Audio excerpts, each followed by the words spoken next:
રથયાત્રા પૂર્વે અમદાવાદમાં કાયદો વ્યવસ્થા જાળવવા હાથ ધરાયેલા સઘન પેટ્રોલિંગ દરમિયાન ક્રાઇમ બ્રાન્ચે નરોડા વિસ્તારમાંથી 9,800 કિલો પ્રતિબંધિત ગાંજો ઝડપી મોટી કાર્યવાહી કરી છે।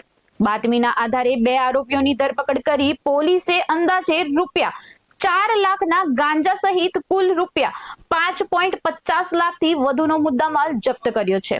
પ્રાથમિક તપાસમાં મોટા પાયે સપ્લાય માટે ગાંજાનો જથ્થો લાવવામાં આવ્યો હોવાનું સામે આવ્યું છે। પૂછપરછ દરમિયાન મોહસિનના કહેવાથી હેરફેર કરવામાં આવી હોવાનું તેમજ મોહમ્મદ સાજિદને ડિલિવરી આપવાની હતી તે પણ ખુલ્યું છે।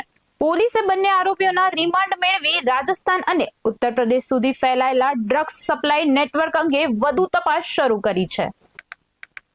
ગાંજો પકડવામાં આવ્યો છે, ક્યાંથી પકડાયા આરોપીઓ, કેટલો ગાંજો હતી?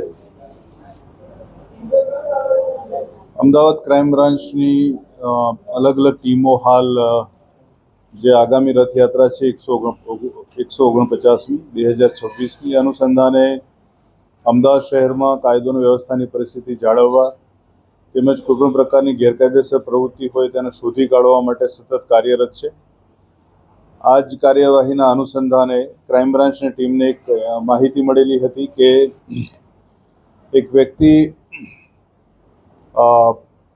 નશાબંધીના જે પ્રતિબંધિત જે પદાર્થો છે પૈકીનો ગાંજો જે છે એ મોટી માત્રામાં લઈને અમદાવાદ શહેરમાં આવનાર છે। આ માહિતી અનુસંધાને જે કાર્યવાહી હાથ ધરવામાં આવી એમાં એક આરોપી સાથે લગભગ 9 કિલો 800 ગ્રામ જેટલો જથ્થો એની પાસેથી મળી આવ્યો છે ગાંજાનો। આરોપીનું નામ છે ઇઝરાઇલ એનુલ્લાહ ખાન, જે મૂળ અકોલા શહેર મહારાષ્ટ્રનો જે છે, અને એની સાથે જે રિસીવર જે છે અમદાવાદ ખાતેના એ પકડાયો છે મોહમ્મદ સાજિદ કમરુદ્દીન પઠાણ, જે ગોરમશાહ દરગાહ રામોલ ખાતે રહે છે। આ જે બંને વ્યક્તિઓ જે છે એ જે અકોલાથી આવનાર વ્યક્તિ છે ઇઝરાઇલ ખાન, એ અમદાવાદમાં રહેલા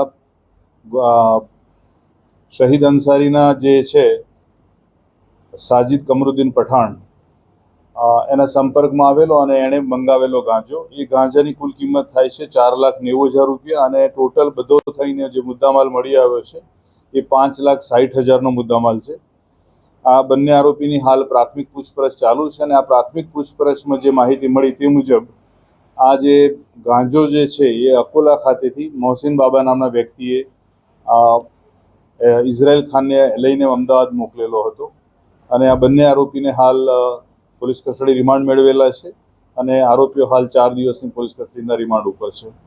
આ ગાંજાની જે પ્રવૃત્તિ ચાલી રહેલી છે એમાં ઘણા લાંબા સમય પછી મહારાષ્ટ્ર અકોલાથી આ પ્રકારનો ગાંજો અમદાવાદ આવ્યો હોય તેવું તપાસમાં ખુલેલું છે। અગાઉ મોટાભાગે ઓરિસ્સા અને અન્ય રાજ્યો તરફથી ગાંજાની સપ્લાય થઈ રહેલી હતી ગેરકાયદેસર રીતે। વધુ પૂછપરછમાં એ પણ જાણવામાં આવશે કે આ અગાઉ પણ કેટલી વખત આવેલો છે અમદાવાદ, અને આ જે નવો જે એરિયાથી જે ગાંજો પ્રતિબંધિત જે આવેલો છે એ એના વિશેની પણ પૂરી જાણકારી મેળવવામાં આવશે।